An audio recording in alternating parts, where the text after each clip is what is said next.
Ma mère, paix à son âme, disait toujours qu'il y a une fine ligne entre la gentillesse et la bêtise.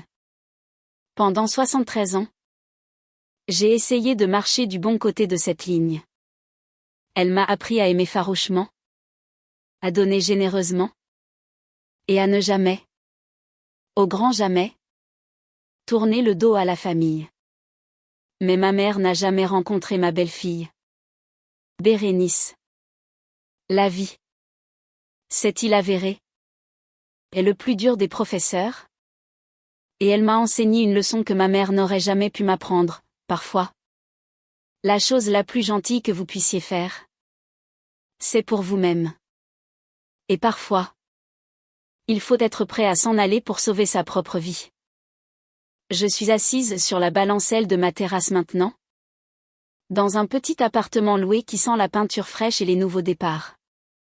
Les géraniums que j'ai plantés la semaine dernière commencent à fleurir. Des éclats de rose et de rouge vif qui défient la terre sombre. Ce petit coin de terre est à moi.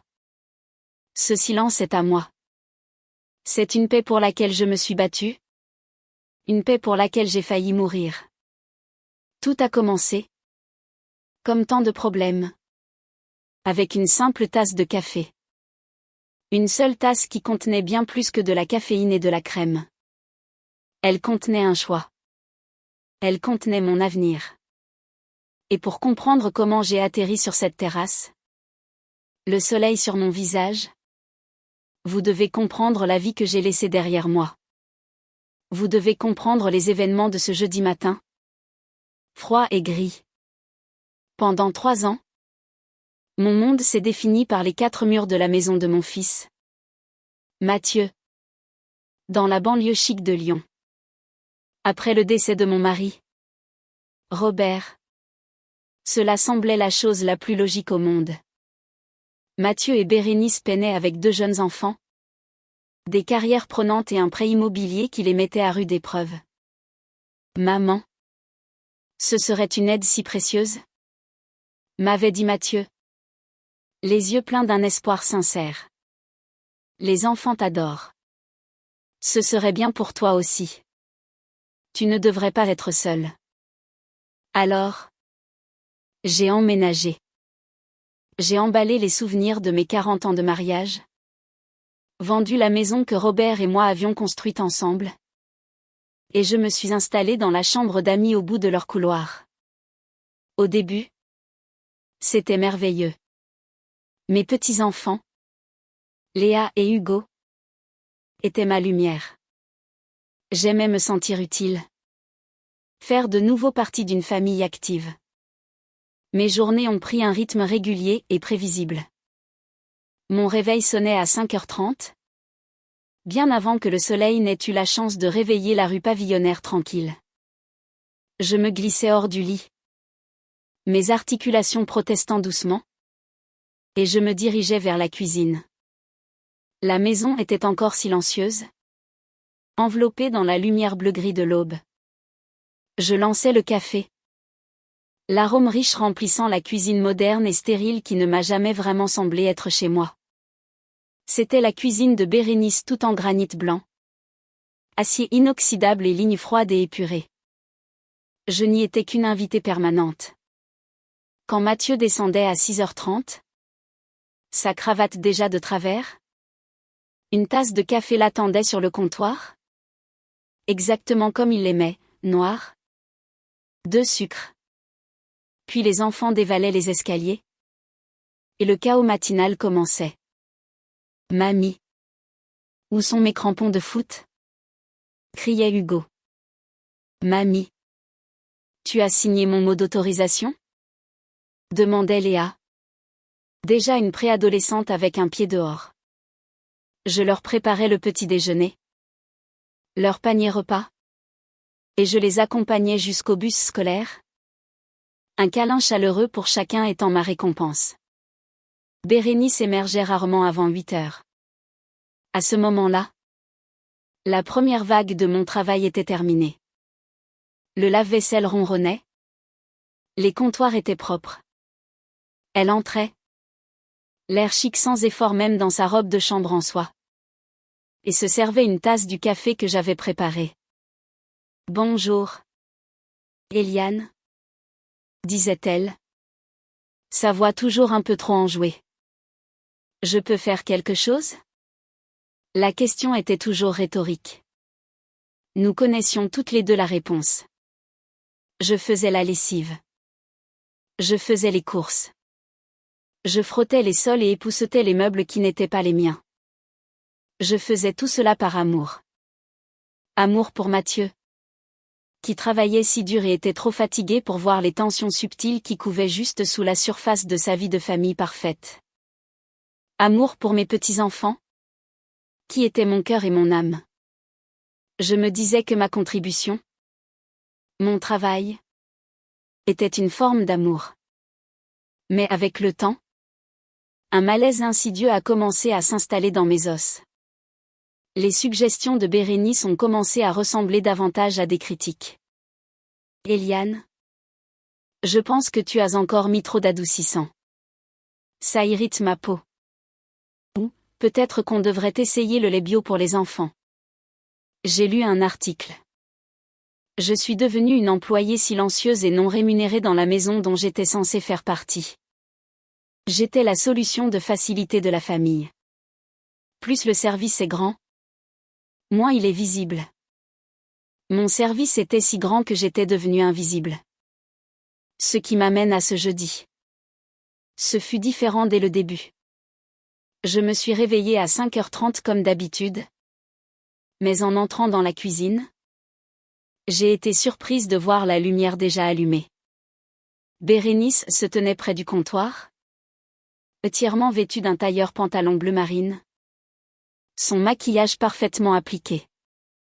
C'était du jamais vu. Un jour normal.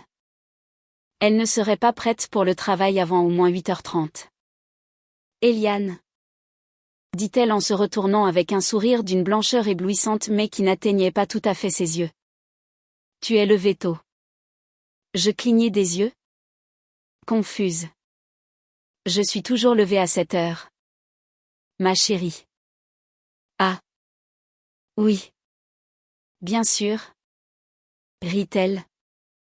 D'un rire bref et cassant. Eh bien. Assieds-toi. Assieds-toi. Laisse-moi te préparer ton café ce matin. Mon alarme interne, celle affinée par des décennies de maternité et d'observation, émit un léger signal. Ce n'était pas normal. Bérénice ne m'avait jamais, en 3 ans, préparé une tasse de café. J'étais la cafetière humaine. C'était l'une de mes tâches tacites. C'est très gentil de ta part, Bérénice.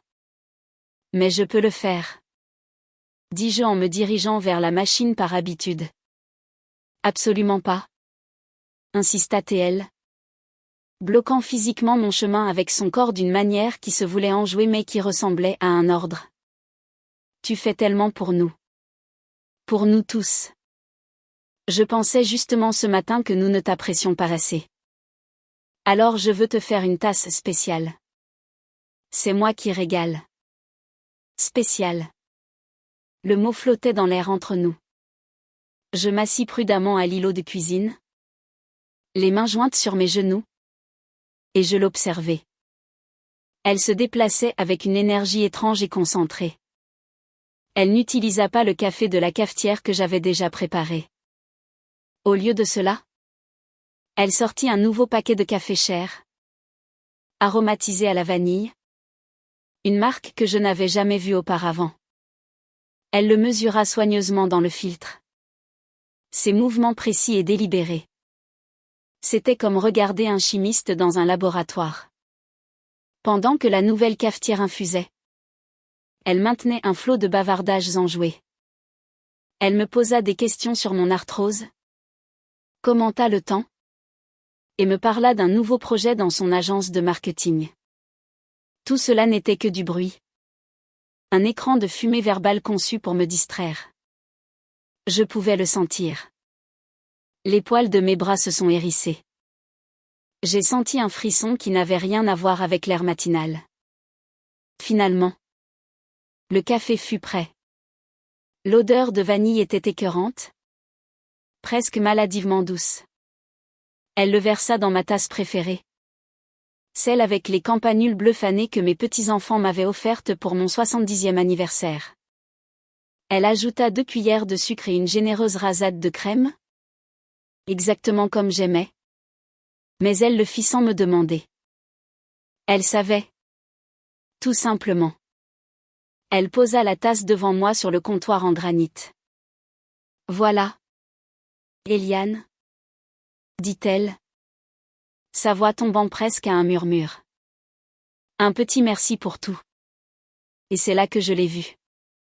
Alors que je levais les yeux pour la remercier, son masque tomba. Pendant une fraction de seconde, le sourire éclatant et poli disparut, et je vis la vraie Bérénice. Ses yeux n'étaient ni chaleureux ni reconnaissants. Ils étaient plats, froids et calculateurs, comme des pierres polies au fond d'une rivière gelée. C'était le regard de quelqu'un qui observe une expérience, attendant un résultat. Une sonnette d'alarme primaire hurla au plus profond de mon âme. Je fixai la tasse. La surface du café était d'un brun placide, mais l'odeur était mauvaise. Sous la vanille envahissante, il y avait une autre odeur, quelque chose d'âcre et de légèrement métallique. C'était presque imperceptible, mais c'était là. Mon cœur se mit à battre la chamade. Un tambour frénétique contre mes côtes. Qu'y avait-il dans ce café? Étais-je en train de perdre la raison? Était-ce la paranoïa de la vieillesse à laquelle Bérénice faisait parfois allusion en parlant à Mathieu? Maman semble un peu étourdie ces derniers temps. Tu ne trouves pas? J'enroulai mes mains autour de la céramique chaude. Mon esprit tournant à toute vitesse. Je ne pouvais pas le boire. Mais je ne pouvais pas non plus le refuser. Refuser serait une accusation? Une déclaration de guerre ouverte dans une bataille que je ne savais même pas mener. Cela me ferait paraître folle. Ingrate. Je soulevai la tasse. Ma main tremblant légèrement. Je l'amenai à mi-chemin de mes lèvres. Jouant la montre. Mon cerveau cherchant frénétiquement une échappatoire. Juste à ce moment, la porte arrière s'ouvrit brusquement et la mère de Bérénice, Hélène, entra sans frapper, comme elle le faisait souvent. Hélène était un tourbillon de femme. Bruyante. Joyeuse et heureusement inconsciente des courants sous-jacents dans la maison de sa fille. Bonjour. Bonjour. Lança-t-elle, laissant tomber son sac à main surdimensionné sur une chaise. J'étais en route pour la jardinerie et j'ai pensé passer vous voir. Oh. C'est du café frais? J'en prendrais bien une tasse. La tête de Bérénice se tourna vivement. Et un éclair de pure contrariété traversa son visage avant d'être instantanément remplacé par son sourire habituel. Maman! Quelle surprise! Bien sûr. Laisse-moi te prendre une tasse. Alors que Bérénice tournait le dos pour atteindre le placard, mon corps bougea sans un ordre conscient de mon cerveau. C'était un pur instinct animal. Ma main, comme dotée d'une volonté propre, poussa la tasse au campanule de quelques centimètres sur le comptoir de granit lisse, la déplaçant de ma place à l'espace vide où Hélène se tenait maintenant, enlevant son manteau. C'était un mouvement minuscule. Silencieux. Quelques centimètres de pierre polie. Mais ce fut le mouvement le plus important que j'ai jamais fait de ma vie.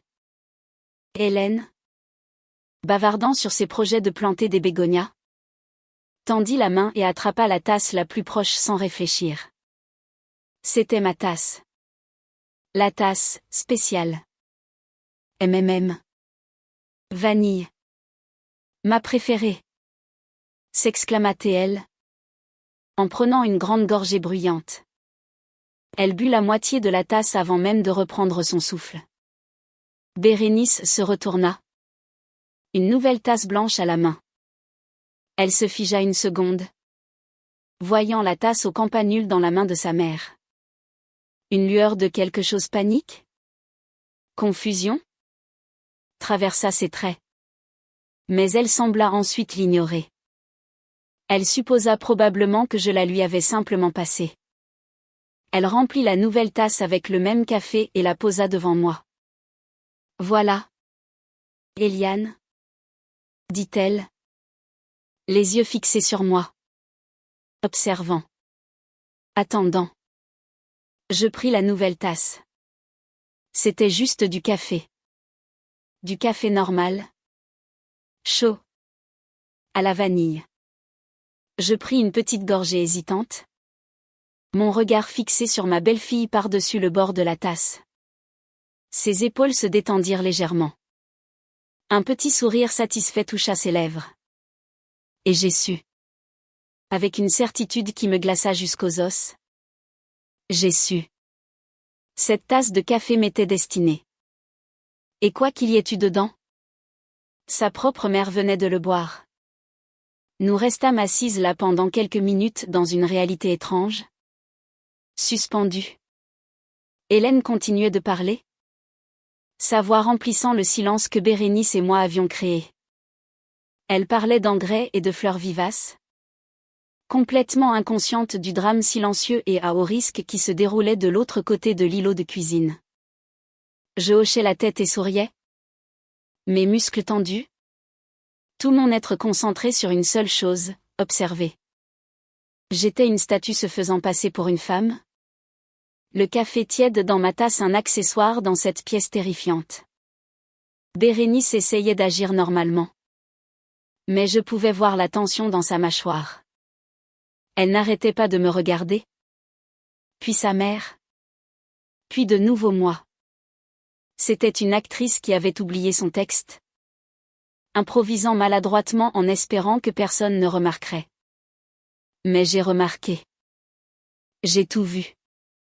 Le premier signe est apparu une vingtaine de minutes plus tard. Hélène. Au milieu d'une longue histoire sur les roses primées d'un voisin. S'arrêta brusquement. Elle posa une main sur son estomac. Où? Dit-elle. Son expression joyeuse s'assombrissant. Ce café ne me réussit pas. Ce doit être la vanille. Un peu trop riche pour moi si tôt.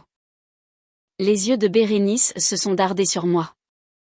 J'ai gardé un masque parfait de préoccupation neutre. Est-ce que ça va? Hélène? Demandai-je. Ma voix stable. Je ne sais pas. Balbutia Hélène. Une fine pellicule de sueur était apparue sur son front. Elle avait l'air pâle. Sa peau soudainement cireuse sous l'éclairage cru des spots de la cuisine. J'ai la tête qui tourne. Elle essaya de se lever mais vacilla. Oh là! Elle agrippa le bord du comptoir en granit. Ses jointures devenant blanches. Mon estomac. Oh! Mon Dieu! Et puis ça a commencé. Une vague violente de nausée la frappa. Et elle eut un haut le cœur. Réussissant à peine à se détourner de l'îlot. Elle trébucha vers l'évier. Son corps convulsé par de violents vomissements secs. Les bruits étaient horribles. Gutturaux et bruts. Maman! Cria Bérénice en se précipitant à ses côtés. Mais le cri est arrivé avec un temps de retard. Il manquait de la terreur aiguë et immédiate d'une fille voyant sa mère tomber malade. C'était le cri paniqué d'une criminelle dont le complot avait horriblement, spectaculairement mal tourné. Hélène s'effondra sur le sol, se recroquevillant en position fétale sur le carrelage froid. Elle gémissait maintenant. Un son bas et plaintif. Son corps se mit à trembler. Ses membres secoués par de petits spasmes incontrôlables. Qu'est-ce qui se passe? Hurla Bérénice. Regardant sauvagement autour de la pièce comme si la réponse pouvait être écrite sur les murs. Elle sortit son téléphone. Ses doigts tâtonnant sur l'écran. J'appelle le SAMU. Ça doit être les huîtres qu'elle a mangées hier soir. Elle m'avait dit qu'elles avaient un goût bizarre.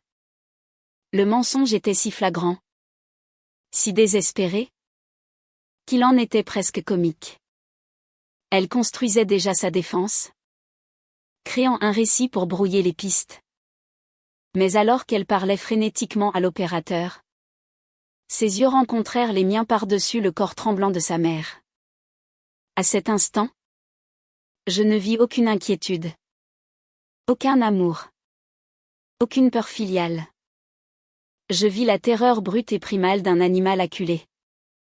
C'était le regard de quelqu'un qui s'est fait prendre. Je restais assise. Je ne bougeais pas.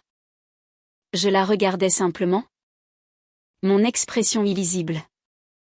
Et dans cet échange silencieux et terrible, la vérité fut mise à nu entre nous. Elle savait que je savais. La guerre invisible venait de devenir brutalement visible. Et sa propre mère en était la première victime. Les ambulanciers du SAMU arrivèrent dans un hurlement de sirène qui brisa la paix matinale de la banlieue lyonnaise. Ils travaillèrent rapidement, leurs mouvements efficaces et professionnels. Ils posèrent des questions, et Bérénice y répondit, brodant son histoire de fruits de mer avariés et d'estomac sensible.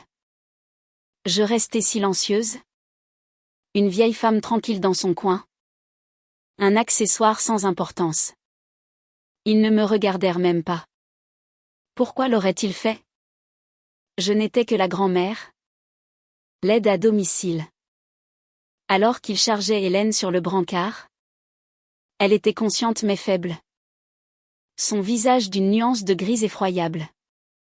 J'ai l'estomac en feu, murmura-t-elle, les yeux écarquillés de douleur et de confusion. Ils l'emmenèrent, et Bérénice suivit, serrant son sac à main, jouant le rôle de la fille dévouée et inquiète. Avant de partir, elle me jeta un dernier regard. Son visage était une tempête de peur et de fureur. J'avais fait ça. En existant simplement. En ne buvant tout simplement pas le café. J'avais tout gâché. La maison devint silencieuse. L'absence soudaine de bruit était plus discordante que ne l'avaient été les sirènes. Le seul son était le bourdonnement du réfrigérateur. Sur le comptoir, ma tasse de café intacte reposait à côté de celle de Bérénice, toutes deux désormais froides. Je me levai, mes jambes chancelantes, et me dirigeai vers l'évier. Le vomi d'Hélène était toujours là. Une tache amère et acide. J'ouvris le robinet et commençai à nettoyer. Mes mouvements lents et robotiques. Cette nuit-là, allongée dans mon lit, fixant le plafond, je ne dormis pas. L'image d'Hélène sur le sol, du visage de Bérénice, de l'innocente tasse au campanule, tournait en boucle dans mon esprit. Le choc s'était dissipé, remplacé par une clarté froide et dure. Ce n'était pas un malentendu. Ce n'était pas un accident. Ma belle-fille, la mère de mes petits-enfants, avait essayé de m'empoisonner. Elle voulait que je disparaisse. Pas seulement de sa maison, mais du monde. Et une question terrifiante suivit, pourquoi?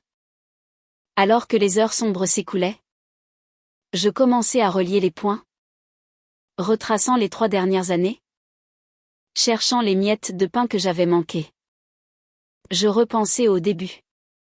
Quand j'ai emménagé pour la première fois.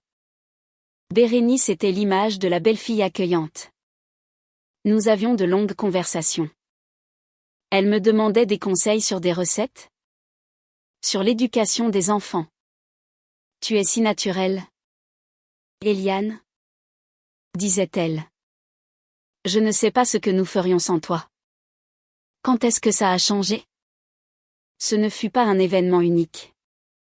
Ce fut une érosion lente, un refroidissement progressif de l'air. Cela a commencé par de petites choses. La façon dont elle repliait le linge que je venais de plier. La façon dont elle me corrigeait devant les enfants. Mamie. Ce n'est pas comme ça qu'on fait dans cette maison. Le « on » ne m'incluait jamais. Je me souvins de la promotion de Mathieu il y a 2 ans. Ils avaient plus d'argent. Mais Bérénice semblait plus stressée que jamais. C'est à ce moment-là qu'elle a commencé à faire des commentaires sur la maison qui semblait, à l'étroit. Je l'ai entendue une fois au téléphone avec une amie. À travers le mince mur de ma chambre. Je n'ai aucune intimité. Tu sais, disait-elle. Sa voix dégoulinant de frustration. C'est comme si j'avais une invitée permanente qui est aussi ma femme de ménage gratuite. Je ne peux pas me promener en sous-vêtements un samedi matin. Il y a toujours quelqu'un. J'étais ce quelqu'un. J'étais l'obstacle à sa promenade en sous-vêtements. La prise de conscience piqua. Une nouvelle blessure sur de vieilles cicatrices. Puis vinrent les attaques plus directes. Déguisées en inquiétude. Elle commença à parler à Mathieu de ma santé. Je m'inquiète pour ta mère. Chérie. Elle semble oublier des choses. Elle me tendait des pièges. Elle me demandait de prendre une marque spécifique de lait d'amande au magasin, sachant qu'il ne l'avait pas. Puis soupirait d'exaspération quand je rentrais avec le mauvais. Tu vois, Mathieu? C'est de ça que je parle. Mathieu, mon cher fils aimant et inconscient, ne voyait qu'une querelle entre 2 femmes qu'il aimait. Allez, vous 2. Disait-il en essayant d'être le pacificateur. Ce n'est que du lait. N'en faisons pas tout un plat. Il ne voyait pas le schéma. Il ne voyait pas la stratégie. Il ne voyait que sa mère fatiguée et sa femme stressée. Et il ne voulait pas choisir un camp. Sa neutralité devint sa plus grande arme. Les discussions sur les maisons de retraite, les EHPAD, ont commencé il y a environ 6 mois. Cela a commencé subtilement. Bérénice laissait des brochures sur la table basse, glissées dans des magazines. Je lisais cet article intéressant sur les résidences pour seniors modernes, disait-elle à personne en particulier. C'est comme des clubs de vacances de luxe. Ils ont des piscines et des soirées cinéma. J'ai ignoré, espérant que ça passerait. Mais ça n'a fait qu'empirer. Elle a commencé à pointer chaque petite erreur que je faisais comme preuve de mes facultés déclinantes. Si j'égarais mes lunettes de lecture, c'était un trou de mémoire de senior.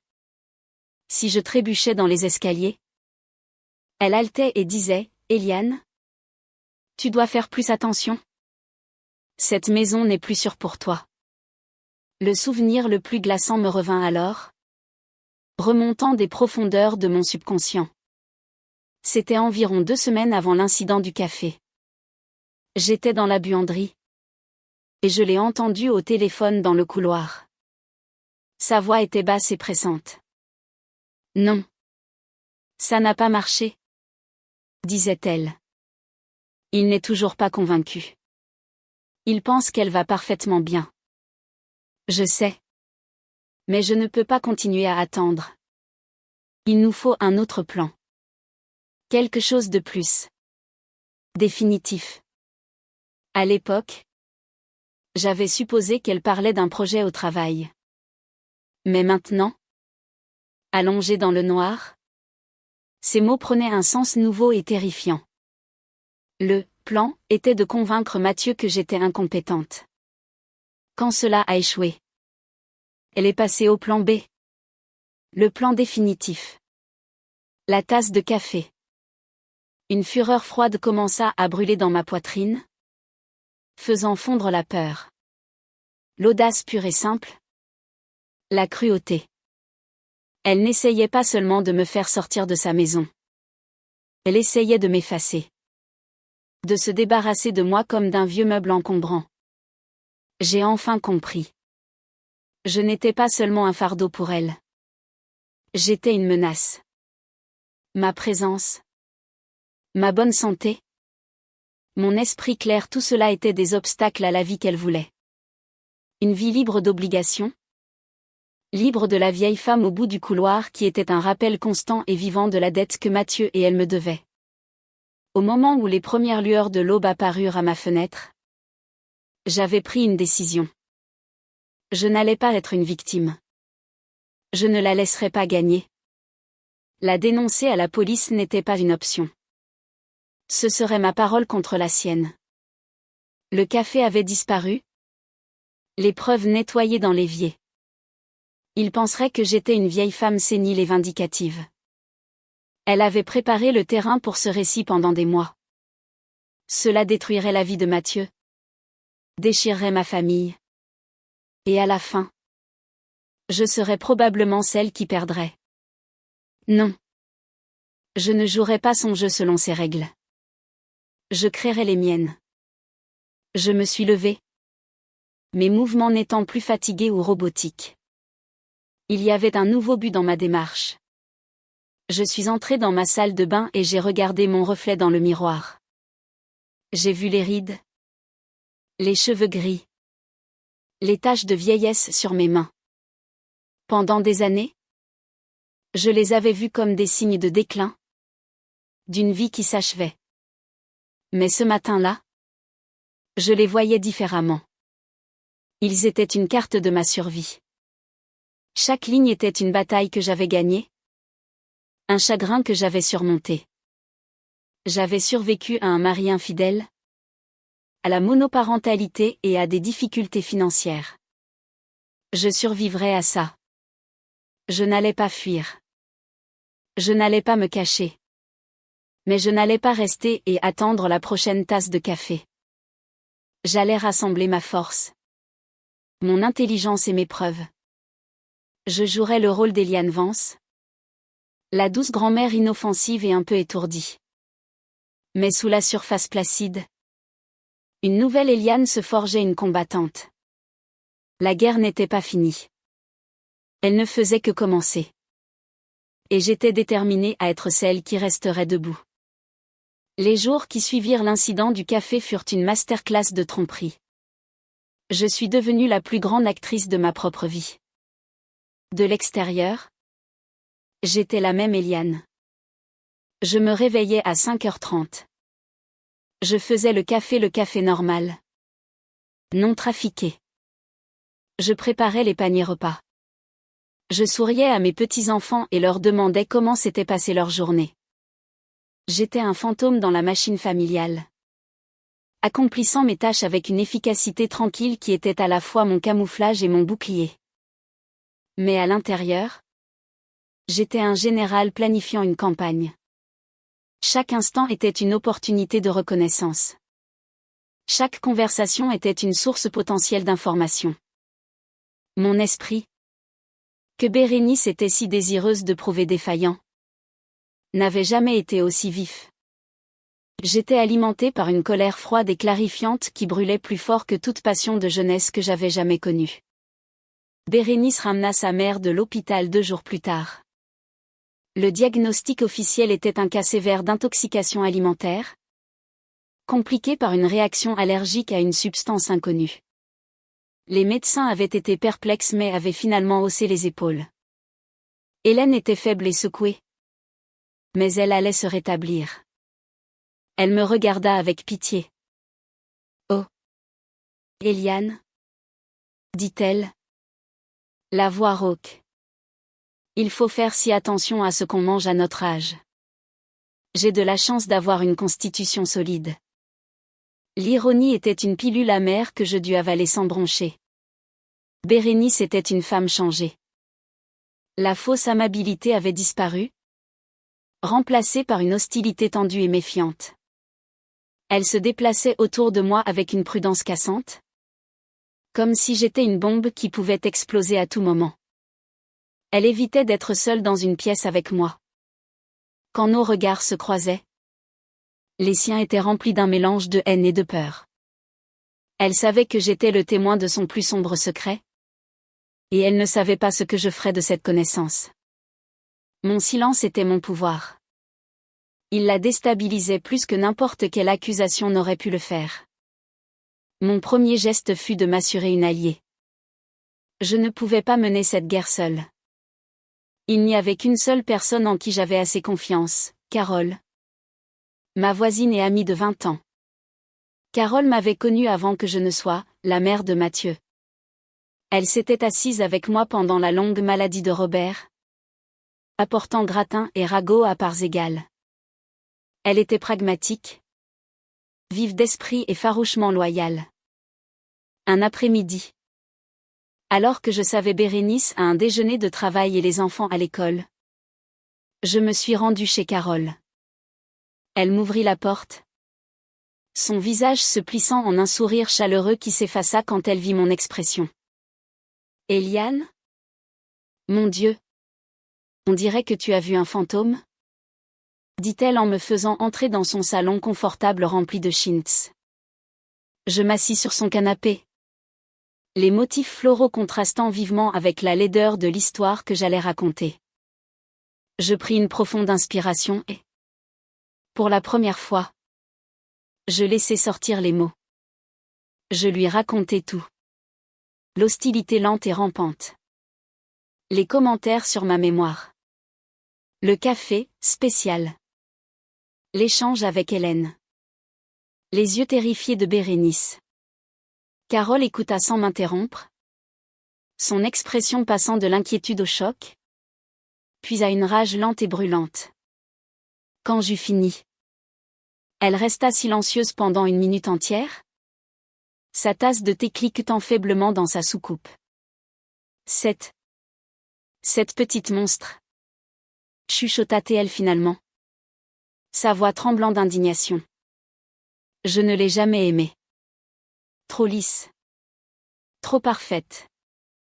Mais ça, Eliane, c'est une tentative de meurtre. Je n'ai aucune preuve. Carole, dis-je, la voix plate. C'est ma parole contre la sienne. Et elle me dépeint comme une vieille femme confuse depuis des mois. Qui crois-tu qu'ils vont croire ? Je leur dirai, déclara-t-elle en claquant sa tasse. Je leur dirai que tu es plus saine d'esprit que moi. Je serai ton témoin. Ce n'est pas suffisant ? Insistai-je en secouant la tête. Elle est intelligente. Elle est manipulatrice. J'ai besoin de plus que de simples références de moralité. J'ai besoin de preuves concrètes de ses intentions. Carole se pencha en avant, ses yeux se plissant. L'amie compatissante avait disparu, remplacée par une co-conspiratrice. Très bien alors, dit-elle, sa voix basse et déterminée. Allons te chercher des preuves. Quel sera son prochain coup ? Elle a échoué avec le poison. Quel est son plan A ? La maison de retraite ? Dis-je instantanément. L'EHPAD. C'était toujours le plan initial. Elle va redoubler d'efforts là-dessus. Elle doit me faire sortir de cette maison avant que je ne parle. Un regard malicieux apparut sur le visage de Carole. Eh bien, tu sais, c'est drôle que tu mentionnes ça. Brenda, de mon club de lecture, sa sœur travaille comme réceptionniste au CCAS. Et elle m'a raconté la chose la plus intéressante la semaine dernière. Je me penchai, mon cœur commençant à battre un peu plus vite. Qu'est-ce qu'elle t'a dit ? Elle a dit que Bérénice Vance est venue il y a quelques semaines ? Pour demander des informations. Pas pour elle-même, mais pour une parente âgée qui devient un danger pour elle-même.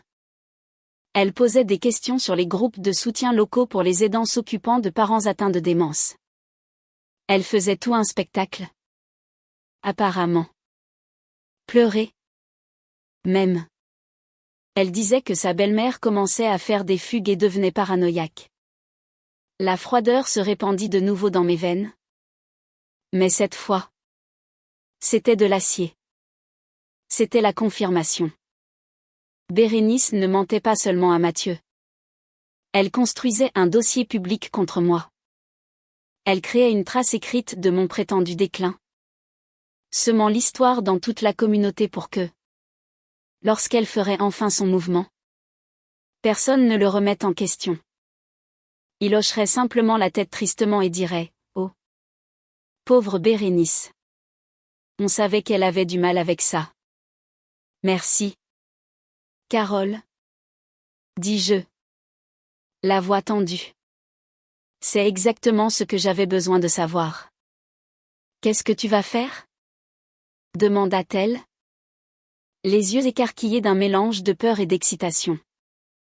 Je vais la battre à son propre jeu. Répondis-je. Elle veut prouver que je suis incompétente ? Je vais obtenir d'un médecin qu'il certifie que je suis l'une des personnes les plus saines d'esprit qu'il ait jamais rencontrées. Le lendemain, je pris rendez-vous avec le docteur Martin, mon médecin de famille depuis plus de 30 ans. Je ne dis pas à Bérénice ou Mathieu où j'allais. Je dis simplement que je déjeunais avec Carole. Le mensonge vint facilement à mes lèvres. Je devenais douée pour ça. Je m'assis dans le bureau du docteur Martin, l'odeur familière d'antiseptique dans l'air, et je lui racontais une version modifiée de la vérité. Je ne mentionnais pas le poison. C'était trop incroyable. Trop risqué. Au lieu de cela, je me concentrais sur l'autre partie du plan. Docteur Martin. Commençais-je en choisissant mes mots avec soin. Je suis dans une situation familiale difficile. Il y a des désaccords. Et j'ai de plus en plus peur que ma famille essaie de prendre des décisions pour moi avec lesquelles je ne suis pas d'accord, en se basant sur l'hypothèse que mon état mental décline avec l'âge. Il m'écouta patiemment, ses yeux bienveillants me regardant par-dessus ses lunettes. Et qu'en pensez-vous, Eliane ? Sentez-vous que votre état mental décline ? Absolument pas, dis-je fermement. Je me sens aussi vive qu'il y a 20 ans. Mais je suis une vieille femme vivant dans la maison de mon fils. J'ai très peu de pouvoir. Ce dont j'ai besoin de vous, docteur, c'est d'une évaluation officielle et objective. Je veux que vous me fassiez passer tous les tests cognitifs possibles. Je veux une évaluation complète de ma santé mentale. Et je veux que tout soit documenté. J'ai besoin d'un papier qui dit que je suis saine d'esprit et de corps, capable de prendre mes propres décisions. Il m'étudia un long moment, et je vis une lueur de profonde compréhension dans ses yeux. Il était médecin dans cette petite ville depuis longtemps. Il avait vu le côté sombre et silencieux des familles. Je comprends, dit-il simplement. Commençons. Pendant les 2 heures suivantes, il me fit passer une batterie de tests. Je répondis à des questions sur l'actualité. Je répétais de longues chaînes de chiffres. Je dessinais des horloges. J'identifiais des motifs. Je racontais des souvenirs détaillés de mon enfance et de la semaine passée. C'était épuisant, mais je me concentrais avec une intensité que je n'avais pas convoquée depuis des années. Je me battais pour mon identité légale, pour ma personne même. À la fin, le docteur Martin se pencha en arrière dans son fauteuil et sourit. « Eh bien, Eliane, dit-il. Je peux vous dire ceci. Votre belle-fille a tort. Selon toutes les mesures que j'ai, vos fonctions cognitives ne sont pas seulement bonnes pour une femme de 73 ans. Elles sont excellentes pour une personne de n'importe quel âge. Votre mémoire est meilleure que celle de ma réceptionniste. Et elle a 25 ans. Je serai heureux de rédiger un rapport complet certifiant que vous êtes, sans l'ombre d'un doute, mentalement compétente et tout à fait capable de gérer vos propres affaires. Des larmes de soulagement piquèrent mes yeux. C'était la première victoire concrète. La première pierre dans les fondations de ma défense. Je le remerciai profusément. Et il me tendit une enveloppe scellée. Gardez ceci en lieu sûr ? Dit-il d'un ton sérieux. J'espère que vous n'en aurez jamais besoin. Mais si c'est le cas, c'est une arme puissante. Je serrai cette enveloppe sur tout le chemin du retour comme si c'était une relique sainte. C'était plus qu'un rapport médical. C'était ma déclaration d'indépendance. Je cachai l'enveloppe dans une petite boîte verrouillable au fond de mon placard, où je gardais de vieilles photographies et les médailles militaires de mon défunt mari. Elle me semblait en sécurité là, parmi les autres reliques sacrées de ma vie. Ce soir-là, me sentant enhardi, je pris un autre risque. Mathieu travaillait tard le mardi, et Bérénice prenait toujours un long bain après avoir couché les enfants. C'était une petite fenêtre d'opportunité. Son bureau, une petite pièce près du salon, était habituellement son sanctuaire privé. J'y avais fait la poussière, mais je n'avais jamais fouiné. Ce soir, cela allait changer. Mon cœur battait à tout rompre alors que je poussais doucement la porte. La pièce était immaculée. Son bureau dégagé à l'exception d'un ordinateur portable élégant et d'un unique porte-stylo design. On aurait dit une pièce qui ne contenait aucun secret. Mais je savais mieux. Les secrets ne sont pas laissés à la vue de tous. Ils sont dissimulés. Je commençai par les tiroirs de son bureau. Ils étaient remplis de fournitures de bureau ennuyeuses agrafeuses. Trombone. Bloc-notes de marque. Rien. Je passai au classeur dans le coin. Le premier tiroir était étiqueté « Maison, facture, garantie, papier d'assurance ». Le deuxième était « Impôt ». J'étais sur le point d'abandonner quand je remarquai que le troisième tiroir n'avait pas d'étiquette. Il était verrouillé. Une décharge d'adrénaline me parcourut. C'était ça. Je devais y entrer. Je regardai autour de la pièce, mes yeux cherchant une clé. Rien. Ou une personne méticuleuse et contrôlante comme Bérénice cacherait-elle une clé? Pas dans un endroit prévisible. Quelque part près. Mais pas évident. Mes yeux tombèrent sur une petite photo encadrée sur son bureau. C'était une photo d'elle et de Mathieu le jour de leur mariage, souriant béatement. C'était un cadre lourd en argent. Par impulsion, je le pris. Je passai mes doigts le long du dos. Le dos en velours était légèrement lâche dans un coin. Mon ongle s'accrocha au bord, et je tirai. Le dos se détacha, et scotché à l'intérieur se trouvait une petite clé en argent. Ma main tremblait tellement que j'eus à peine la force d'insérer la clé dans la serrure. Elle s'ouvrit avec un déclic métallique doux qui sembla résonner comme un coup de feu dans la maison silencieuse.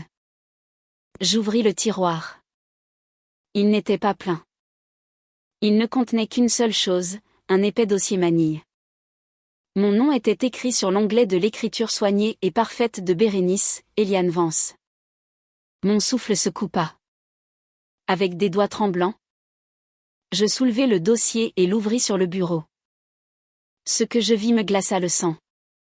Le dossier était un portfolio méticuleusement compilé de mon obsolescence programmée. C'était l'œuvre d'un esprit froid et calculateur. Et le voir exposé si cliniquement me coupa le souffle. C'était mon point de bascule. Le moment où la guerre est passée d'une lutte défensive pour la survie à une campagne offensive pour la justice. Il ne s'agissait plus seulement d'une tasse de café. Il s'agissait de la tentative calculée et systématique d'effacer un être humain. Les premiers documents étaient exactement ce à quoi je m'attendais, des brochures glacées de plusieurs EHPAD haut de gamme dans la région lyonnaise. Des lieux aux noms comme les Prairies Dorées et les Jardins de la Sérénité. Bérénice avait entouré les frais mensuels sur chacun d'eux. Et à côté, elle avait écrit des notes de son écriture précise. Unité de soins pour troubles cognitifs disponibles. Infirmière sur place 24 juillet. Programme de gestion des médicaments. Elle ne faisait pas que regarder. Elle comparait les prix de ma cage. Sous les brochures se trouvait l'impression d'une feuille de calcul financière. D'un côté, elle avait listé mes actifs. Elle avait réussi à se procurer mes relevés bancaires. Elle avait estimé la valeur des quelques bijoux que Robert m'avait laissés. Le petit portefeuille d'actions que j'avais entretenu pendant des décennies. De l'autre côté, Elle avait calculé les coûts des établissements, exécutant différents scénarios. Il était clair qu'elle essayait de trouver comment payer mon incarcération avec mon propre argent. La cruauté de la démarche était stupéfiante. Je n'étais pas une personne pour elle. J'étais un bilan comptable. Un problème à résoudre financièrement. Mais la preuve la plus accablante se trouvait tout au fond du dossier. C'était une pile de mes imprimés. Une correspondance entre Bérénice et un homme nommé Martin Gable. D'un cabinet d'avocats appelé Gable et Associés. L'objet du premier email était « Demande d'informations concernant les options juridiques gériatriques ». Je m'enfonçais dans son fauteuil de bureau. Mes jambes soudainement incapables de me soutenir. Et je commençais à lire. Cher maître Gable. Commençait le premier email de Bérénice. Daté de 3 mois. Je vous écris dans une situation difficile et sensible. Ma belle-mère, Eliane Vance, vit avec ma famille. Au cours de la dernière année, nous avons remarqué un déclin cognitif significatif et effrayant. Elle devient de plus en plus oublieuse, paranoïaque, et a commencé à errer. La semaine dernière, elle a laissé la cuisinière allumée toute la nuit. Il n'est plus sûr pour elle ni pour mes enfants qu'elles vivent dans notre maison sans surveillance. Mon mari est dans le déni. Incapable d'accepter l'état de sa mère. Je cherche des conseils sur les voies légales qui me sont offertes pour m'assurer qu'elle reçoive les soins dont elle a besoin. Même si c'est contre sa volonté. Les mensonges étaient à couper le souffle par leur spécificité. L'incident de la cuisinière n'a jamais eu lieu. L'errance était une pure invention. Elle construisait une version fictive de moi. Une vieille femme dangereusement sénile. À présenter au système judiciaire. La réponse de l'avocat était professionnelle et glacialement informative. Il décrivait le processus pour établir une tutelle ou une curatelle légale sur une personne âgée jugée incapable. Il expliquait le besoin de documentation médicale et de déclaration sous serment de membres de la famille. Il mentionnait le terme « placement sous contrainte » et les normes légales requises. Mais ce sont les emails de suivi de Bérénice qui ont vraiment exposé la profondeur de sa malveillance. Elle cherchait activement des moyens de fabriquer les preuves que l'avocat exigeait. Maître Gable, écrivait-elle dans un email ultérieur. Le principal obstacle est l'absence de diagnostic médical officiel. Elle refuse de voir un spécialiste. Et notre médecin de famille est un vieil ami à elle qui prendra probablement son parti. Existe-t-il d'autres formes de preuves qui seraient convaincantes au tribunal? Par exemple, si je tenais un journal détaillé de ces épisodes? La réponse de Martin Gable était prudente. Pleine de clauses de non-responsabilité légale. Mais le message était clair, un journal détaillé et cohérent d'un soignant principal pouvait être considéré comme une preuve anecdotique puissante. Et puis je l'ai vu. Le dernier document du dossier. C'était un document séparé, protégé par un mot de passe qu'elle avait imprimé. En haut, il était écrit « Journal d'incident E.V. » C'était le journal. Page après page d'événements fabriqués. Chacun daté et décrit avec des détails méticuleux. 12 octobre, E. A accusé le facteur de voler ses magazines. Est devenu très agité. A pleuré pendant 1 heure. Un mensonge. J'avais complimenté le facteur sur son nouveau véhicule. 19 octobre, E. S'est perdu en rentrant de chez Carole. À seulement 2 portes de distance. Un voisin a dû la ramener à la maison. Un pur fantasme. 4 novembre, trouvé E. Dans la cuisine à 3 heures du matin. Parlant à une photo de son défunt mari. Elle semblait penser qu'il était dans la pièce avec elle. Je prenais un verre d'eau.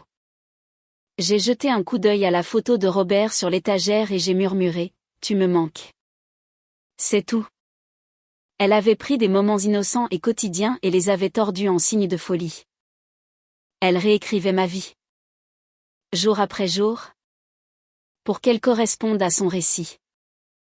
Ce dossier secret et verrouillé, était l'histoire de mon exécution d'abord sociale, puis légale, et, si nécessaire, comme le café l'avait prouvé, physique. Je sentis une vague de nausée si profonde qu'elle faillit me plier en deux. C'était le même sentiment qu'Hélène avait dû avoir. Mais ma maladie ne venait pas d'un produit chimique. Elle venait du poison du mal humain à l'état pur. Pendant un instant, toute ma combativité s'est évanouie, remplacée par un désespoir accablant. Comment pouvais-je lutter contre ça? Ce n'était pas seulement une femme. C'était un complot. Elle avait un plan, un avocat, une montagne de mensonges fabriqués. Qu'est-ce que j'avais? Un mot du médecin et une amie fidèle. Je suis restée assise là pendant ce qui m'a semblé une éternité. Le papier froid des documents sous mes doigts. Puis, j'ai entendu le faible bruit de la baignoire qui se vidait à l'étage. Mon temps était compté. La panique a cédé la place à une vague de rage pure et sans mélange. Elle n'allait pas gagner. Ce dossier n'était pas ma condamnation à mort. C'était mon arme. Mes mains ont cessé de trembler. Un nouveau calme glacial s'est installé en moi. J'ai sorti mon téléphone. Mes mouvements maintenant rapides et sûrs. J'ai calé le dossier ouvert sur le bureau. Une par une. J'ai pris des photographies d'une clarté cristalline de chaque page. Les brochures. La feuille de calcul financière. Chaque email entre Bérénice et l'avocat. Chaque entrée de son journal venimeux. J'ai photographié le dossier lui-même, avec mon nom sur l'onglet. J'ai même photographié la clé scotchée au dos de la photo de mariage. J'ai vérifié chaque photo, m'assurant qu'elle était lisible. Puis je les ai toutes envoyées à une nouvelle adresse email sécurisée que j'avais créée à cet effet. Une adresse que seul moi et maintenant Carole connaissions. J'ai regardé la barre de progression tandis que les fichiers se téléchargeaient sur le cloud. Une bouée de sauvetage numérique. Une fois envoyée, j'ai supprimé les photos de la galerie de mon téléphone et du dossier, récemment supprimé. J'ai remis chaque papier dans le dossier dans l'ordre exact où je l'avais trouvé. J'ai fermé le dossier, les glissé dans le tiroir et les verrouillé avec la petite clé en argent. J'ai rescotché la clé derrière la photo de mariage, en pressant fermement le dos en velours. J'ai repoussé la chaise sous le bureau, en m'assurant qu'elle était exactement comme je l'avais trouvée. Je me suis tenue dans l'embrasure de la porte, le cœur battant toujours, et j'ai jeté un dernier regard à la pièce. J'y étais restée peut-être 15 minutes. Mais pendant ce temps, tout le paysage de ma vie avait changé. Je n'étais plus seulement la victime d'une tentative de meurtre raté. J'étais la gardienne d'une vérité si explosive qu'elle pouvait faire voler en éclats toute cette famille. Toute cette maison. Toute cette vie qu'elle avait si soigneusement construite. J'ai fermé la porte du bureau d'un clic doux et je suis retournée dans ma chambre juste au moment où j'entendais les pas de Bérénice dans les escaliers. Mes mains étaient froides, mais mon cœur était en feu. J'avais maintenant les munitions. Il ne me restait plus qu'à choisir mon champ de bataille. La bataille psychologique s'intensifia. La maison, autrefois un lieu de tension latente et tacite, en crépitait maintenant. C'était une guerre froide menée dans les espaces entre les mots, dans des regards échangés par-dessus la table du dîner, et dans le placement délibéré de coupures de journaux. J'avais pris l'offensive, et Bérénice était déstabilisée. Sa confiance avait disparu, remplacée par une énergie nerveuse et saccadée. Elle se mit à me surveiller avec une intensité paranoïaque, essayant d'anticiper mon prochain mouvement. Le chasseur était devenu le chassé.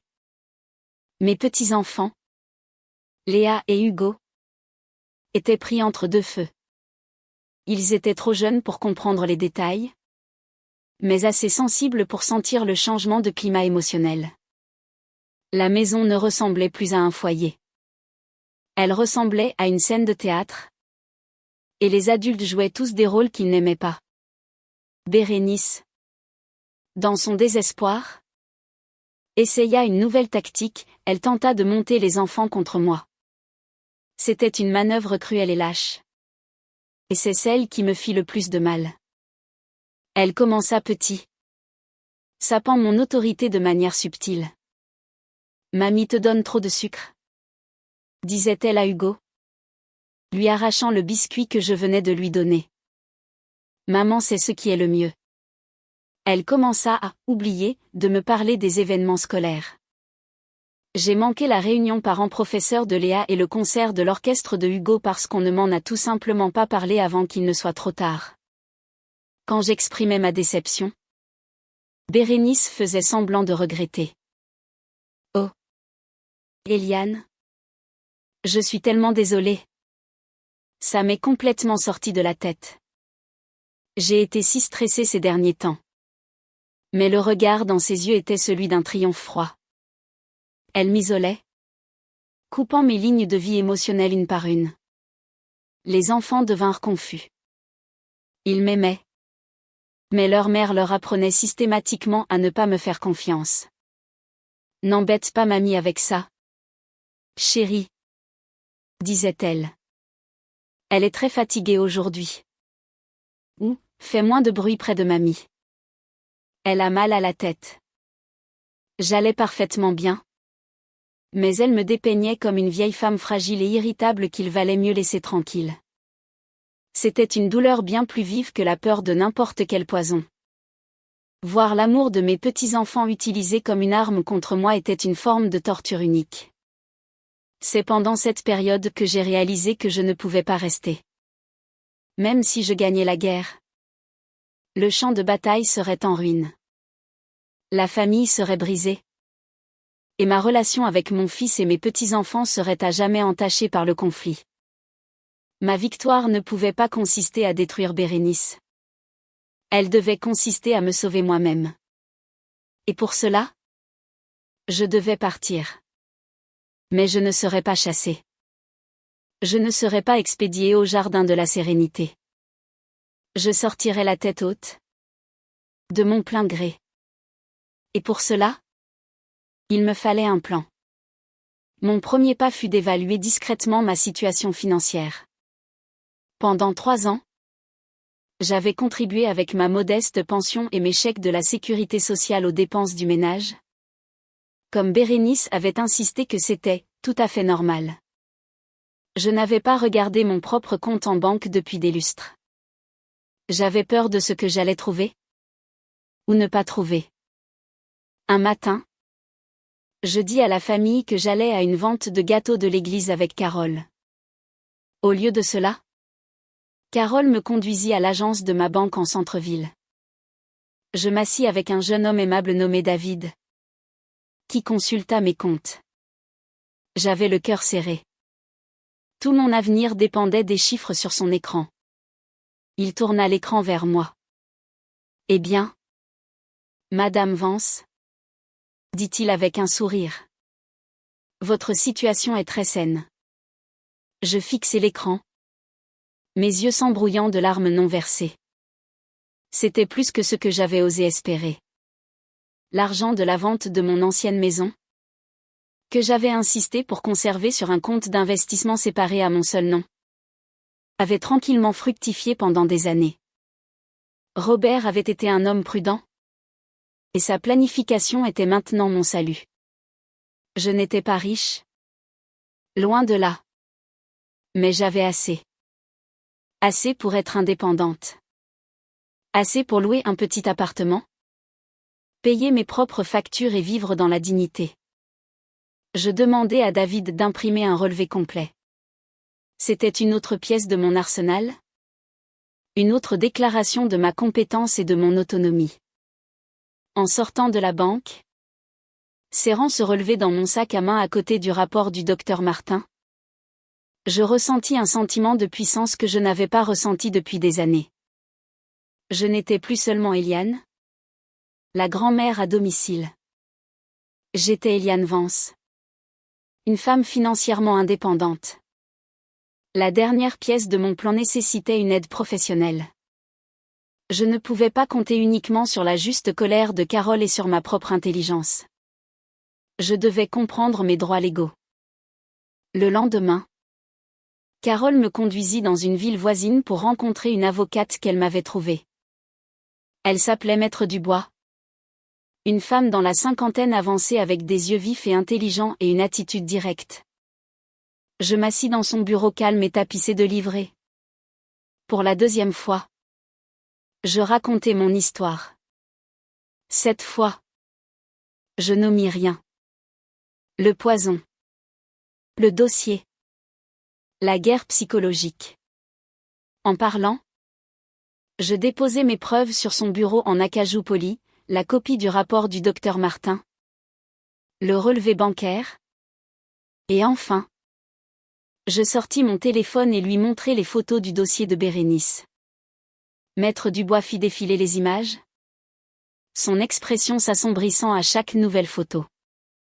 Elle lut les emails. Le journal d'incidents fabriqué. Quand elle eut terminé, elle leva les yeux vers moi. Et il y avait une lueur de profond respect dans son regard. Madame Vance, dit-elle. Sa voix calme mais ferme. Vous êtes une femme très forte. Et vous êtes dans une situation très dangereuse. Je sais. Dis-je. C'est pourquoi je suis ici. Je ne veux pas porter plainte. Je ne veux pas aller à la police. Cela détruirait mon fils. Je veux juste partir. Mais je veux le faire d'une manière qui me protège. Maintenant et à l'avenir. Vous avez un levier de négociation considérable, expliqua Maître Dubois en tapotant du doigt la photo de l'email de l'avocat sur mon téléphone. Ce que votre belle-fille a fait ici comploter pour commettre une fraude. Créer de faux documents pour influencer un tribunal est hautement illégal. Et l'incident du café. C'est un tout autre niveau. Vous ne voulez peut-être pas aller à la police? Mais la menace de le faire est un outil de négociation puissant. Elle exposa une stratégie. Elle était brillante dans sa simplicité. Je ne confronterai pas Mathieu avec toute la vérité sordide. Cela l'anéantirait. Au lieu de cela, je confronterai Bérénice directement. Je lui ferai savoir l'étendue des preuves que je possédais. Je lui ferai comprendre que j'avais le pouvoir de ruiner sa vie. De l'envoyer en prison. Et ensuite, je lui proposerai un accord. Mon silence en échange de sa pleine coopération pour mon départ. Elle ne contesterait pas mon déménagement. Elle n'essaierait pas de m'arrêter ou d'interférer de quelque manière que ce soit. Elle accepterait un document officiel, notarié, rédigé par Maître Dubois, stipulant que je déménageais de mon plein gré et qu'elle et Mathieu renonçaient à tout droit futur de prendre des décisions légales ou médicales en mon nom. C'était, dit Maître Dubois, un contrat de désengagement. La pensée de confronter Bérénice directement me terrifiait. La femme qui avait essayé de me tuer. Qui avait comploté pour me voler ma liberté. Mais la confiance de Maître Dubois était contagieuse. Elle pense que vous êtes une vieille femme faible et sans défense, dit Maître Dubois, les yeux brillants. Il est temps de lui montrer qui vous êtes vraiment. La confrontation eut lieu 2 jours plus tard. L'air dans la maison était lourd d'animosité tacite. Mathieu était parti pour un déplacement professionnel de 2 jours. Les enfants étaient à l'école. Il n'y avait que Bérénice et moi. C'était le moment parfait. Le champ de bataille était prêt. Je la trouvais dans la cuisine, en train d'essuyer les comptoirs en granit déjà impeccables. Ses mouvements étaient tendus et agités. Elle leva les yeux quand j'entrai. Son corps se raidissant. Bérénice, dis-je. Ma voix calme et égale. J'avais répété cela. Je ne la laisserai pas trembler. Nous devons parler. Je n'ai rien à te dire? Lança-t-elle en me tournant le dos. Je pense que si. dis-je en entrant plus savant dans la pièce. Je me tins de l'autre côté de l'îlot de cuisine. Le même îlot où elle m'avait servi le café empoisonné. Le symbolisme ne m'échappa pas. Je pense que tu as beaucoup de choses à dire. À propos de ça. Je posai mon téléphone sur le comptoir et le fis glisser sur la pierre polie vers elle. Sur l'écran se trouvait une photo claire de son « journal d'incident ». V. Elle fixa le téléphone. Son visage devint complètement blanc. Pendant un instant, je crus qu'elle allait s'évanouir. Elle regarda du téléphone à mon visage, sa bouche s'ouvrant et se fermant silencieusement, comme un poisson hors de l'eau. Le masque de la femme au foyer sophistiqué et maîtresse d'elle-même vola en mille éclats. Ce qui restait était laid, brut et terrifié.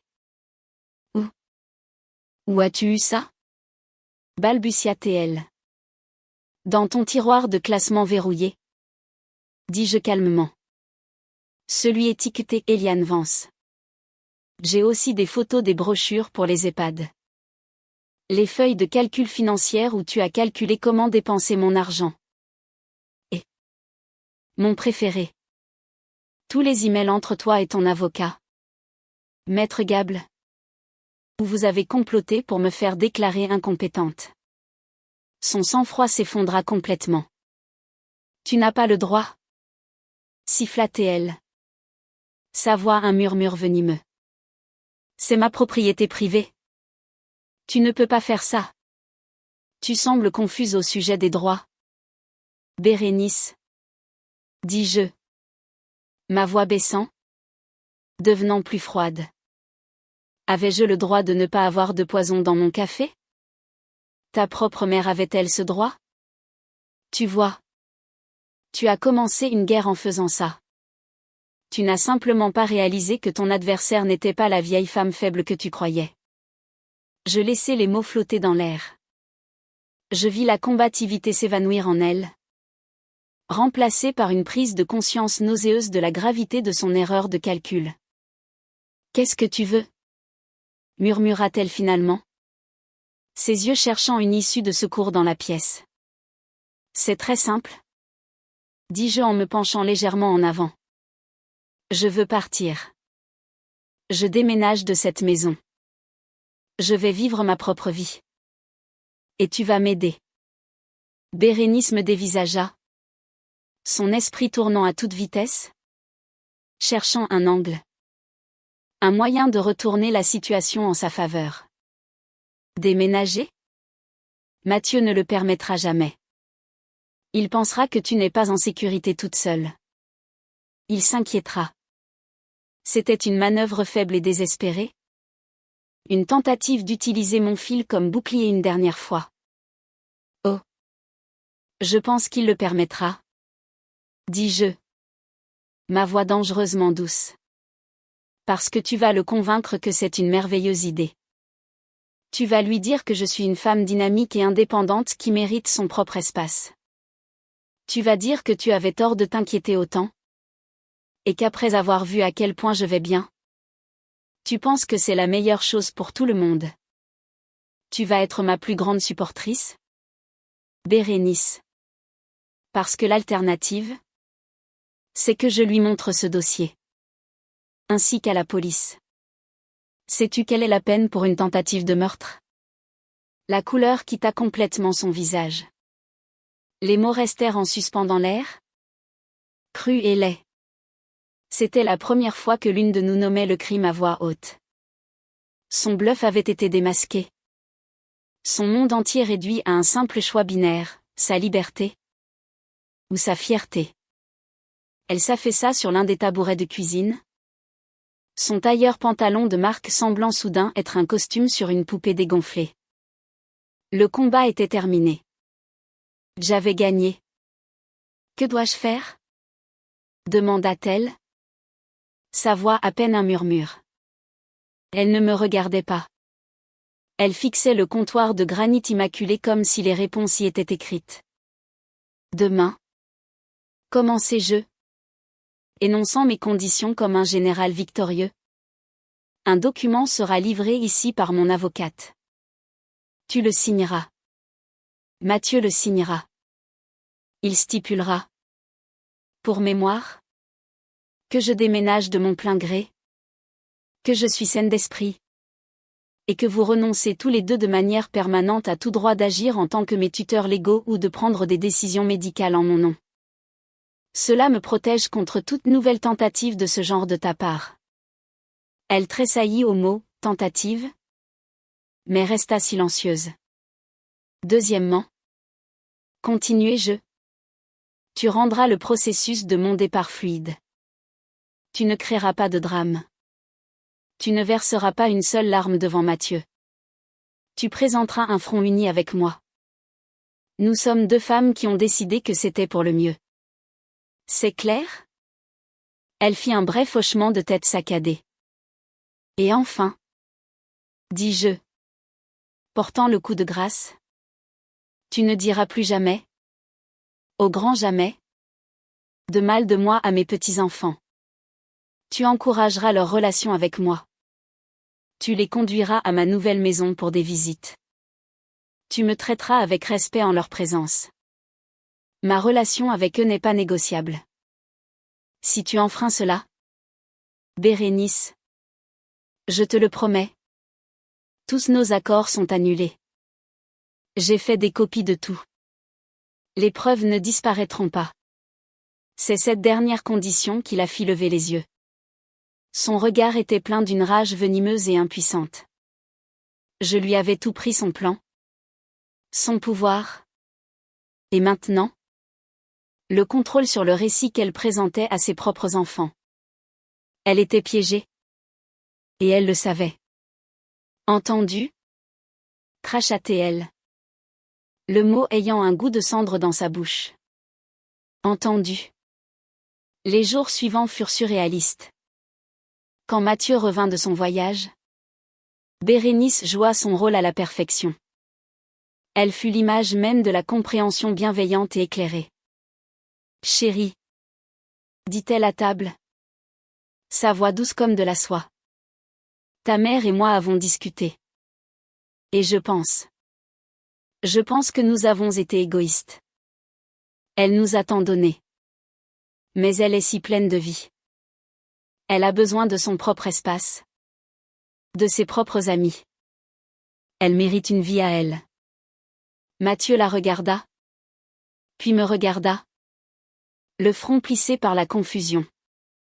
Mais. Je pensais que tu t'inquiétais pour elle? L'histoire de la mémoire? Bérénice eut un petit rire plein d'autodérision. Oh! Ça! J'étais une mère poule surprotectrice. Honnêtement? Elle est plus vive d'esprit que moi. Je pense que la voir ici. C'était peut-être plus pour notre bénéfice que pour le sien. Il est temps de la laisser prendre son envol. C'était une performance magistrale. Je devais lui reconnaître cela. Elle broda une belle histoire sur mon indépendance et leur décision aimante de me libérer. Mathieu. Que Dieu le bénisse. Goba chaque mot. Il était si soulagé que la tension entre sa femme et sa mère soit apparemment résolue qu'il ne remit pas en question ce revirement soudain. Il me regarda. Les yeux pleins d'amour et d'un peu de culpabilité. Maman. C'est ce que tu veux vraiment? Demanda-t-il. Oui. Mon chéri. Dis-je en tendant la main pour lui tapoter la sienne. Je lui offris un sourire sincère et chaleureux. Il est temps. Je ne rajeunis pas. Et je veux vivre une petite aventure à moi. Le document légal arriva le lendemain. Maître Dubois l'avait parfaitement rédigé. Il était simple, clair et bétonné. Je le leur présentai ce soir-là. Ce n'est qu'une formalité, dis-je nonchalamment. Mon avocate a insisté. Juste pour s'assurer que tout est clair et qu'il n'y a pas de malentendu plus tard. Mathieu le lut et haussa les épaules. Ça semble assez simple. Il le signa sans y penser à deux fois. Puis ce fut le tour de Bérénice. Je la regardai prendre le stylo. Sa main tremblait légèrement. Elle pressa la pointe sur le papier. Sa signature un trait hérissé et rageur sur la page. C'était la signature d'une femme vaincue. En signant son nom, elle signait pour toujours la fin de son pouvoir sur moi. Avec les formalités réglées, je commençais sérieusement mes préparatifs.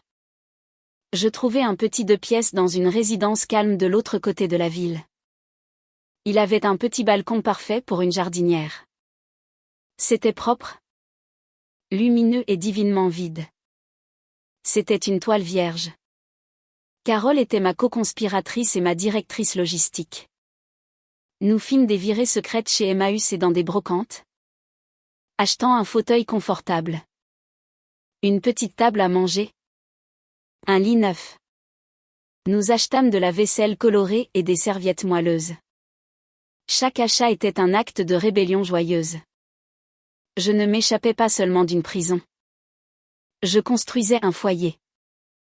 Un vrai. Le mien. L'emballage fut la partie la plus difficile. 3 ans de ma vie condensés en une poignée de cartons. La plupart de ce qui se trouvait dans la maison ne m'appartenait pas. Ma vie avait été réduite au contenu d'une seule chambre d'amis. J'emballais mes livres, mes photos, la boîte verrouillée avec mes précieuses preuves, et la tasse au campanule. Je la lavais soigneusement et l'enveloppais dans du papier de soie. C'était un butin de guerre. Un rappel de la bataille que j'avais gagnée. Le jour du déménagement était un samedi. J'avais loué une petite camionnette pour les quelques meubles que Carole et moi avions achetés. Carole arriva tôt, le visage rayonnant. Jour J, me murmura-t-elle avec un clin d'œil complice. L'atmosphère dans la maison était lourde de non-dits. Mathieu était silencieux et triste. Une profonde mélancolie dans les yeux. Il perdait sa mère à nouveau.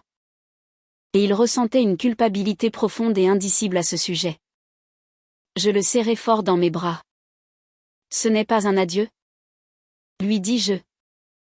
C'est juste un bonjour à quelque chose de nouveau. On se verra tout le temps.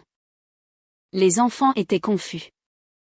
Hugo n'arrêtait pas de demander pourquoi je devais partir. On n'est pas ta famille ?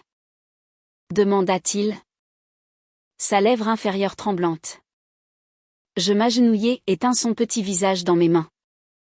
Vous êtes mon cœur, lui dis-je. Et vous pourrez venir visiter ma nouvelle maison quand vous voudrez. Nous aurons notre propre endroit spécial. Léa, sur le point de devenir une adolescente, était plus renfermée. Elle me fit juste un long câlin intense. Et je sentis ses fines épaules trembler. Bérénice se tenait à l'écart de tout cela. Une observatrice silencieuse près de la fenêtre. Elle regardait les déménageurs sortir mes cartons. Les bras croisés sur sa poitrine. Son visage était un masque vide. Mais je pouvais voir le ressentiment qui couvait dans ses yeux. C'était une reine déchue dans son propre château. Forcée de regarder la source de tous ses problèmes s'éloigner simplement. Victorieuse et indemne. Quand le dernier carton fut dans la camionnette, je jetai un dernier regard à la maison qui avait été mon foyer et ma prison. Je ressentis un étrange mélange de chagrin et de liberté exaltante. Je laissais derrière moi tant de douleur, mais je laissais aussi derrière moi la présence quotidienne de mon fils et de mes petits-enfants. Je sortis par la porte d'entrée et ne regardai pas en arrière. Carole m'attendait dans sa voiture. Alors que nous nous éloignions du trottoir, je les vis debout sur le perron, Mathieu et les enfants, agitant tristement la main. Et derrière eux, dans l'ombre de la porte, se tenait Bérénice, immobile, me regardant partir. Nous roulâmes en silence pendant quelques minutes. Puis Carole se pencha et me tapota la main. « Tu l'as fait, Eliane ?» dit-elle doucement. « Tu l'as vraiment fait. » Une seule larme roula sur ma joue. Mais ce n'était pas une larme de tristesse. C'était une larme de soulagement, de libération, d'une paix profonde et durement gagnée. La guerre était finie. J'avais survécu. Maintenant, le reste de ma vie attendait de commencer. La fin du mariage de Mathieu et Bérénice ne fut pas une explosion soudaine, mais une démolition lente et douloureuse. La découverte par Mathieu de sa liaison fut le coup de grâce pour une structure qui s'effritait déjà. La confrontation fut sordide. Bérénice, n'ayant plus rien à perdre, laissa tomber toute prétention. Elle n'était plus l'épouse de banlieue martyrisée. Elle était un animal acculé, qui ripostait avec des mots cruels et des accusations amères. Elle dit à Mathieu qu'il était ennuyeux, qu'il n'avait pas été à la hauteur de son potentiel, qu'elle s'était sentie piégée pendant des années. Elle admit la liaison sans une once de remords. Il n'y eut aucune excuse, seulement de la défiance. Dans sa version de l'histoire, elle était la victime. Et le quitter était un acte de libération. 2 semaines plus tard, elle fit ses valises et partit. Elle ne quitta pas seulement Mathieu. Elle quitta ses enfants. Elle emménagea dans un appartement chic du centre-ville avec son nouveau partenaire, passant de « mère dévouée » à « citadine sans enfants » avec une vitesse à couper le souffle. Les enfants furent dévastés. Leur mère n'avait pas seulement déménagé. Elle avait disparu de leur vie quotidienne, remplacée par des appels téléphoniques sporadiques et pleins de culpabilité et des cadeaux coûteux envoyés par coursier. La maison de la banlieue lyonnaise, autrefois le château immaculé de Bérénice, devint un lieu triste et vide. Mathieu, naviguant entre son propre chagrin et la logistique complexe d'être un père célibataire, était dépassé. J'intervins. Non pas comme une solution à domicile, mais comme une grand-mère. J'allais les après-midi pour aider aux devoirs, pour cuisiner un vrai repas, pour offrir une présence stable et aimante dans le sillage chaotique de l'implosion de leur famille. Un après-midi. Alors que j'aidais Hugo avec ses devoirs de maths à l'îlot de la cuisine, Mathieu rentra tôt. Il portait une boîte en carton. Il avait l'air pâle et sombre. « Je nettoyais le bureau, » dit-il. La voix plate. Il posa la boîte sur le comptoir. J'ai trouvé ça.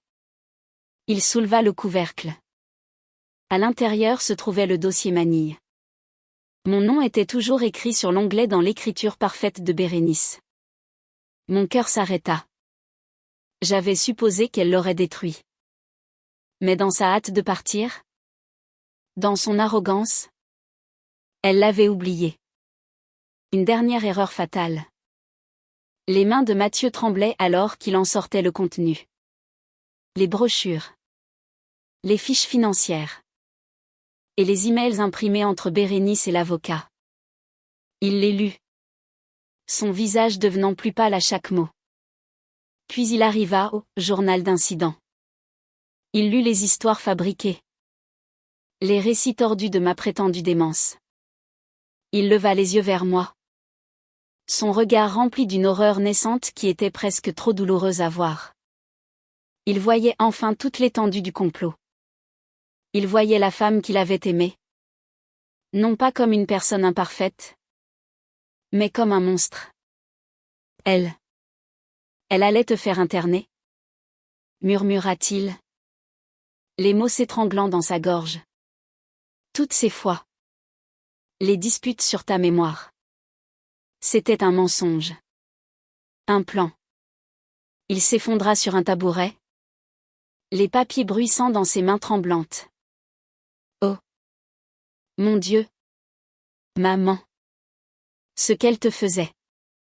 Pendant que je restais là sans rien faire. C'était le moment. Le moment où j'aurais pu tout lui dire. Le moment où j'aurais pu lui montrer les photos sur mon téléphone et lui parler du café. D'Hélène. De la véritable profondeur meurtrière du désespoir de son ex-femme. Mais en regardant le visage brisé de mon fils, la douleur profonde et l'autorécrimination dans ses yeux, je savais que je ne pouvais pas. Il avait assez souffert.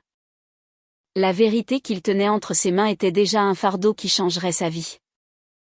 La vérité complète pourrait le briser complètement. À quoi bon maintenant? Bérénice était partie. J'étais en sécurité. La vengeance semblait une récompense bien vaine.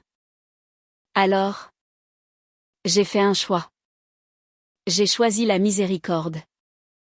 Je m'approchai de lui et lui pris doucement les papiers des mains. C'est fini. Mathieu, dis-je doucement. Elle est partie. Je vais bien. Nous allons tous bien.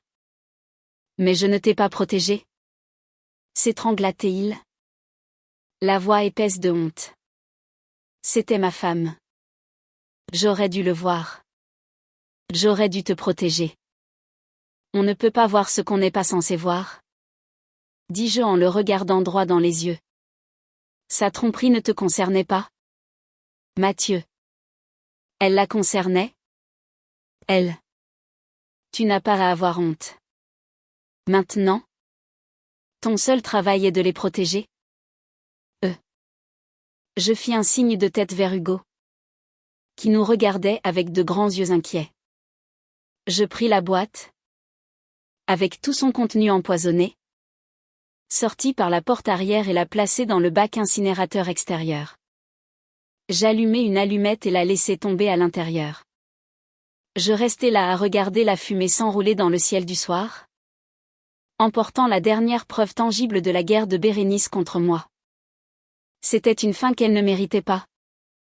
Un effacement silencieux de ses crimes. Mais c'était une paix dont ma famille avait désespérément besoin. Dans les mois qui suivirent, nous avons commencé à construire un nouveau type de famille. Mathieu, avec une nouvelle clarté et un nouveau but, vendit la grande maison froide. Elle était pleine de trop de fantômes. Il acheta une maison plus petite et plus chaleureuse à quelques rues de mon appartement. Elle avait un grand jardin pour Hugo et une chambre calme pour que Léa puisse faire ses dessins. Nos vies trouvèrent un nouveau rythme. Plus doux. J'étais une présence constante et heureuse dans leur vie. Mais je n'étais pas leur gardienne. J'étais mamie. Celle qui apportait de la soupe quand ils étaient malades. Qui assistait à chaque pièce de théâtre et concert de l'école. Qui écoutait sans jugement. J'avais ma propre maison où retourner. Mes propres amis. Mon propre jardin. Mon amour pour eux n'était plus mêlé de devoirs ou d'obligations. Il était pur. Je suis de retour sur ma balancelle. Là où cette histoire a commencé. Le soleil se couche, peignant le ciel de nuances d'orange et de rose. Mes géraniums sont florissants. Ma vie est petite. Et elle est calme. Et elle est entièrement à moi. Je pense à la femme que j'étais il y a 3 ans. Celle qui croyait que l'amour signifiait un sacrifice sans fin. Que la gentillesse signifiait effacer ses propres besoins. Je ressens beaucoup de compassion pour elle. Elle ne connaissait pas sa propre force.